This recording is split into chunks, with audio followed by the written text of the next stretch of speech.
Hola amigos del cine, yo soy Jerónimo Rivera y hoy en Mis Personajes vamos a hablar tal vez de los personajes más importantes, los pioneros del cine.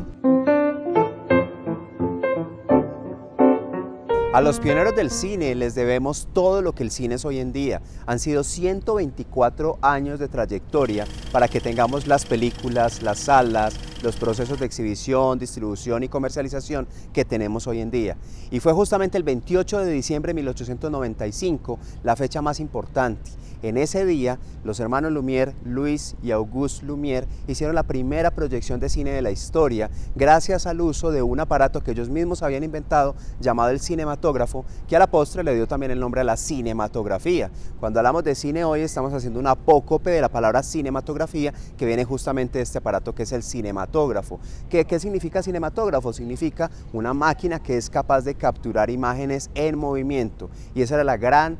aporte, el gran cambio que se hacía con respecto a la fotografía, la posibilidad de registrar imágenes en movimiento. Pues bien, ese 28 de diciembre de 1895, aproximadamente 35 personas tuvieron la oportunidad de ver en una sala, que era el Salón Indien de París, la sala de los hermanos Lumière, la primera proyección de cine de la historia. Una proyección de cine que no se imaginen ustedes que fueron películas muy elaboradas, ni que habían grandes estrellas de la actuación, ni nada de eso. Básicamente lo que los hermanos Lumière hicieron fue poner su cinematógrafo en un trípode, en una calle de París, para registrar la vida tal cual era. Y algunas de las primeras películas fueron la salida de los obreros de su propia fábrica, otra era los bomberos en la ciudad de París, pero hay una que llamó realmente la atención y fue la llegada del tren a la estación de Ciotat, una película que duraba alrededor de un minuto y que ustedes la pueden encontrar también en YouTube y en otras redes, en donde podíamos ver cómo un tren hacía arribo a la estación, con un efecto muy interesante, y es que empieza a verse la importancia del fuera de campo, porque el tren entra a cuadro y sale de cuadro, y al salir de cuadro las personas que estaban en la sala se asustaron pensando que realmente el tren se les iba a venir encima, y desde ese momento empieza a verse una posibilidad del cine, y es la de dibujar los límites entre la realidad y la fantasía. Después de estas primeras películas en las que simplemente se registraba la vida en París, como cualquier persona podría ver, luego los hermanos Lumière empezaron a enviar a distintos cinematógrafos por todo el mundo para registrar la vida tal cual era. Digamos, el gran aporte de los hermanos Lumière fue ser los primeros, los pioneros, los que tienen la patente de la invención del cinematógrafo, pero no tuvieron una gran aportación en términos de lenguaje cinematográfico. Ellos hicieron algunos movimientos de cámara, por ejemplo, pero fueron absolutamente casuales y no fueron conscientes de las posibilidades que ofrecían estos movimientos de cámara, ni los encuadres, ni los distintos tipos de plano. Entonces realmente se quedaron bastante cortos en ese momento. Al mismo tiempo que en París los hermanos Lumière estaban haciendo esto, en los Estados Unidos un hombre muy importante y muy reconocido para la historia, que es Thomas Alva Edison, venía también haciendo sus inventos y haciendo sus innovaciones con respecto a la cinematografía. Thomas Alva Edison, seguramente el nombre le suena a ustedes porque es el poseedor del récord Guinness con la mayor cantidad de invenciones a su nombre. Y hay que decirlo en total justicia que no todos fueron inventados por él, porque él era el poseedor de algo que se llamaba la Fábrica de Inventos. ¿Y qué era la Fábrica de Inventos? Pues era un lugar donde tenía personas bastante inteligentes, bastante capaces, que estaban trabajando para él. Él era, digamos, el socio capitalista, era un hombre muy inteligente, también era un hombre bastante brillante, pero pues todas estas personas estaban al mismo tiempo trabajando en distintos inventos para su fábrica de inventos. Esto hace, por ejemplo, que a Thomas Alva Edison le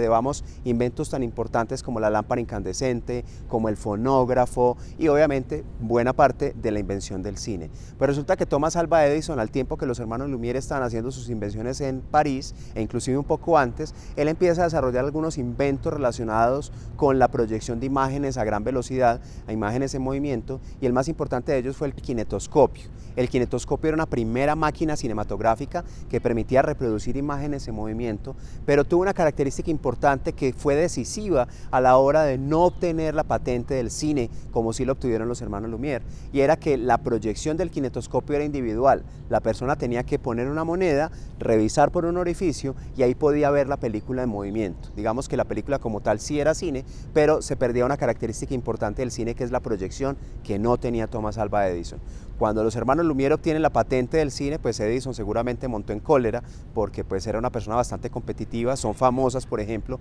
las peleas que tuvo bastante radicales y bastante agresivas con Nikola Tesla por los inventos relacionados con la lámpara incandescente. Pues este señor Thomas Alva Edison se puso furioso al no tener la patente del cine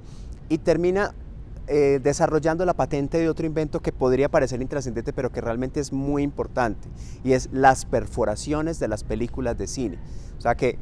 Thomas Alva Edison es el dueño de los huequitos de las películas de cine análogo, y ese invento de las perforaciones fue muy importante porque le permitió a él desarrollar lo que en Estados Unidos se conoció como la guerra de las patentes, en la cual él, aprovechando que tenía ese invento, el invento de las perforaciones, se alió con la policía de Nueva York para perseguir a todos los productores independientes de cine. Es decir, cualquier persona que en Nueva York quisiera hacer cine tenía que pagarle un impuesto, tenía que pagarle una contribución a Thomas Alva Edison. Y esto, que parecería una anécdota intrascendente, fue fundamental para la creación de Hollywood, porque los productores de cine independiente de los Estados Unidos en Nueva York deciden irse al lado contrario, a la costa oeste, para poder empezar a filmar con total tranquilidad en un lugar que además tuviera un mejor clima, que a la postre fue el lugar de Los Ángeles. Y gracias a esto, gracias a Thomas Alva Edison, y a que era un viejo cascarrabias y que estaba tratando de ganar más dinero por la invención del cine, pues se debe también la fundación de Hollywood como un lugar primero y luego una industria bastante sólida,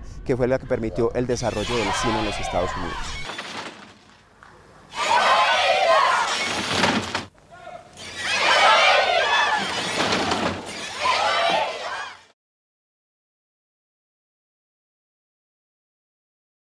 Hoy en Amigos del Cine hablamos de los pioneros del cine, esos hombres que iniciaron con esta gran invención hace 124 años y hasta más, y que todavía su legado sigue vigente y sigue muy importante. Les recuerdo a los hermanos Lumière, Louis y Auguste Lumière, y el señor Thomas Alva Edison en los Estados Unidos. Te invito como siempre a que te suscribas a nuestro canal, a que actives las notificaciones para que recibas aviso cada que publiquemos nuevo contenido, a que compartas este contenido con tus amigos y nos ayudes a crecer más como comunidad de Amigos del Cine.